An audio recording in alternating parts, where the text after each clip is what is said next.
Hi guys, welcome back to my YouTube channel. Today I'm going to be showing you how you can upgrade your board game storage to go from something that looks like a basic old board game, or in my case, just a random box, to something more exciting that looks like this.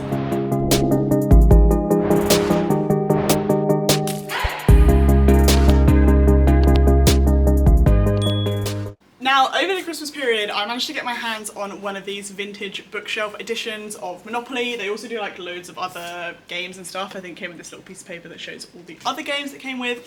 I absolutely love this because I think board game boxes typically are not a very nice thing to have out on display, but this is a beautiful thing to have out on display, and so I wanted to do it for all of my other board games. But if you're new here and you don't know me, you're probably not aware that I have made 8 different custom themed Monopoly boards over the last 3 years.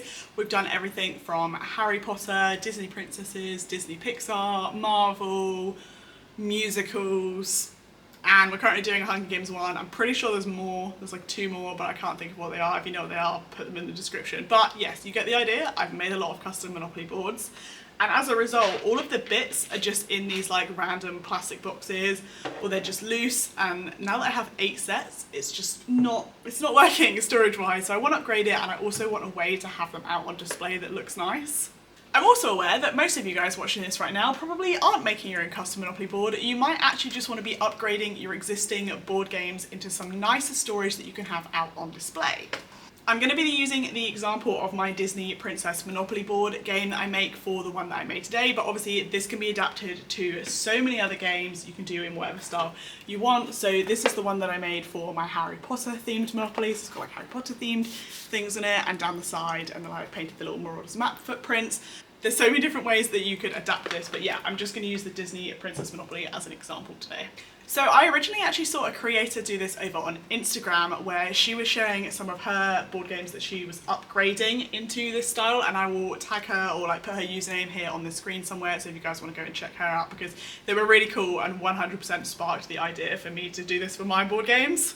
So first up, let's talk resources and materials that you're going to need to make this. The first and probably most important thing is the box itself. Now I will link where I got these from. I bought them on Amazon and they are from America, so they took quite a long time to come, but they were still pretty inexpensive. These are just like faux fabric book boxes, so it looks like a book. It's got nice fabric on it, and then it's got a lid with the storage in the middle with a nice like magnetic close, and these are really nice. I really like these, and of course I will link them in the description. However, very clearly these are nowhere near the size of these ones, and therefore probably not going to be big enough to put the board. If you're making this for a game that has a board, it's probably not going to fit in this. For me, that didn't matter because none of my boards fold up anyway, but if you're adapting it for existing board games that you have, that might be annoying. So as an alternative suggestion, I've noticed recently that in TK Maxx and HomeSense, they have a lot of like faux book storage. So they're not like these nice fabric covered ones, which is a bit disappointing, but they're like pretending to be like a fake encyclopedia or a fake photo book and stuff, and it's actually just an empty box and looks really nice. So you could definitely use one of those. They're much bigger, more likely to be able to fit your boards in, and then you could just paint over whatever's on the cover. Or if you're really skilled, you could get some fabric and try and like upholster the cover. That would be really cool. In terms of other things that you're going to need for this, we are going to be using my Cricut machine. I believe any of the Cricut cutting machines would work, so I'm going to be using the Maker 3, but I think the Explore would be fine, and any of the Joys would also be fine because this isn't a particularly big project, so any of those Cricut machines would work perfectly for this. Or if you're really brave, you could just cut it all out by hand, but I'm not going to do that. And then secondly, it's up to you how you want to do it. So I'm going to be using heat transfer vinyl, and therefore I'm also going to be using my Cricut heat press.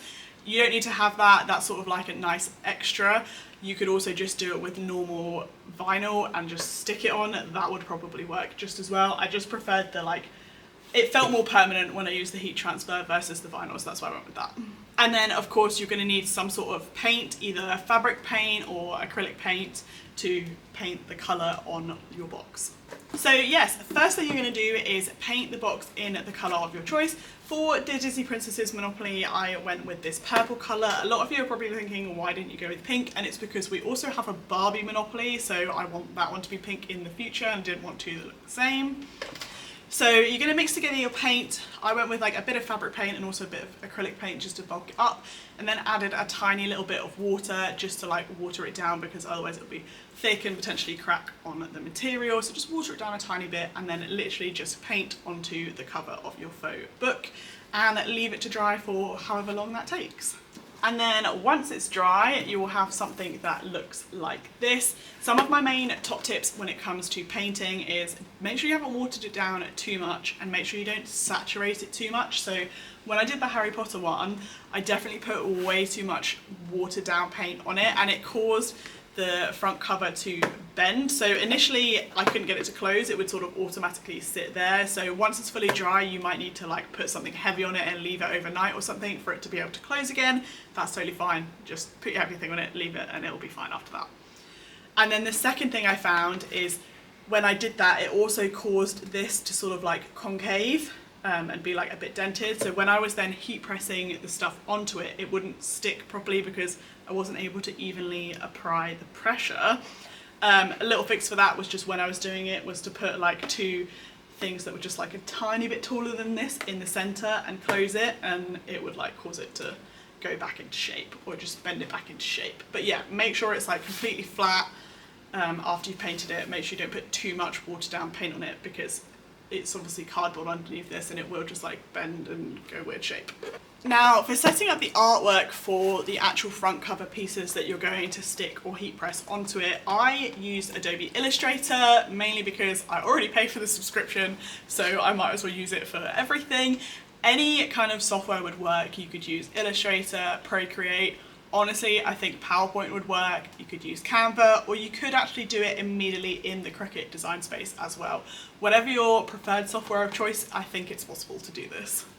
Very simply put, you just need a box around the outside and a box for this side with like two boxes at the top.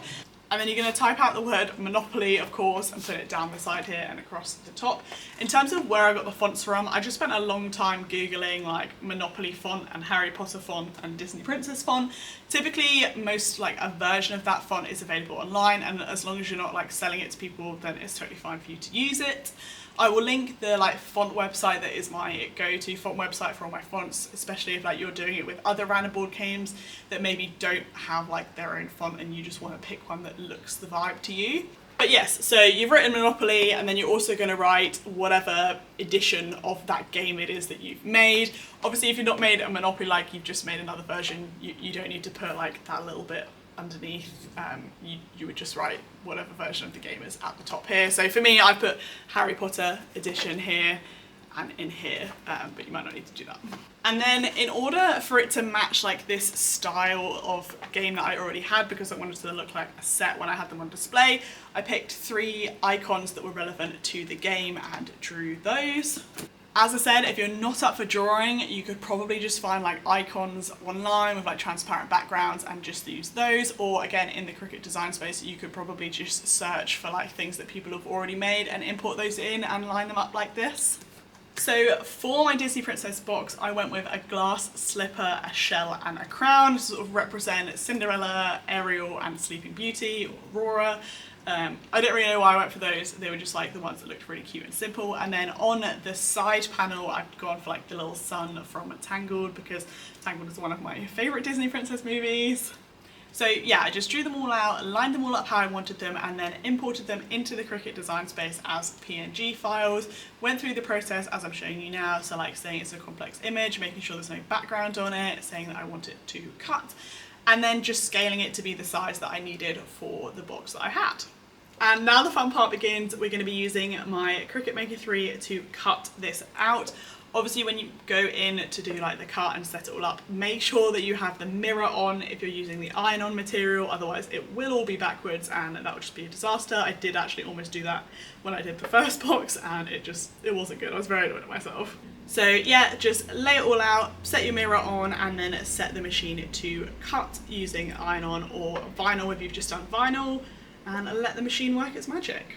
Once you've done that and you've done the really fun like weeding out all the little bits process, which for the writing can be really tedious, As you can see here, I did lose a couple letters on my Disney Princess edition at the top here, but it doesn't really matter because I will just paint it on at the end and no one will ever know apart from me. And now you, because I've told you. But yes, you will have something that looks like this, and now it is time to stick this onto the board and it's all going to start coming together really, really quickly.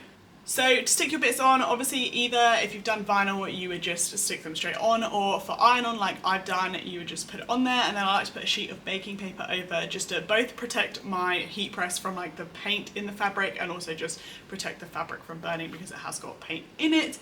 And then just sort of heat press it on there for about 30 seconds. Wait until it is completely cool before you peel it off. That is my biggest top tip ever. Wait until your iron on is cool before you try and peel it off. Simply peel it off and then you will have something that looks like this. Again on the side, same sort of thing. I obviously did the black lines first and then the little yellow sun at the bottom second. Same process, really, really quick, really, really simple and really, really effective. And yeah, this is how it turned out. I think it's really cute. However, I'm sure you will agree, it's just, for some reason to me, it's missing a little something. Obviously, with the Harry Potter one, I added these little Marauders map footprints, and I think it just really made it like extra special in terms of fitting in the theme. So I want to do something similar with the Disney Princess one. And I think what I'm going to do with this is add like a couple of little like wishing stars. Just like the two little stars together that you see a lot throughout a lot of Disney things, to be honest. So I'm just going to paint those on there quickly now. To be honest, I'm not sure if adding those little white sparkles was a good idea or not. They almost just look like bits of snow rather than stars, probably because of how small I decided to do them. But either way, I think it does just like jazz it up just that tiny little bit. But yeah, this is our finished box for our Disney Princess Monopoly board. So happy with how it turned out. I think it's going to look really, really cute alongside my other ones. I am aware that I did the Harry Potter Monopoly like book, whatever you want to call it, the wrong way around in terms of which way like the Monopoly writing is on the side, so I might go back and fix that eventually, but I think they're going to look really cute together on a little bookshelf. And now all that is left to do is to put all of my little playing pieces for my Monopoly boards into a case, just like that, and that is it. And that is it for today's video. As I said, it was actually quite a simple thing to do as long as you have like all the tools needed to do it.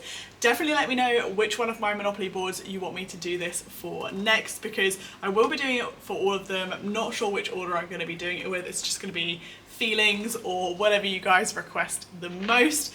But that is it for today's video and for my Disney Princesses Monopoly book box. Thank you guys so much for watching. If you did like this video, give it a thumbs up and don't forget to subscribe to see more of these. Let me know if you want me to do a video for like all of my different boxes, or if this just as a tutorial was better.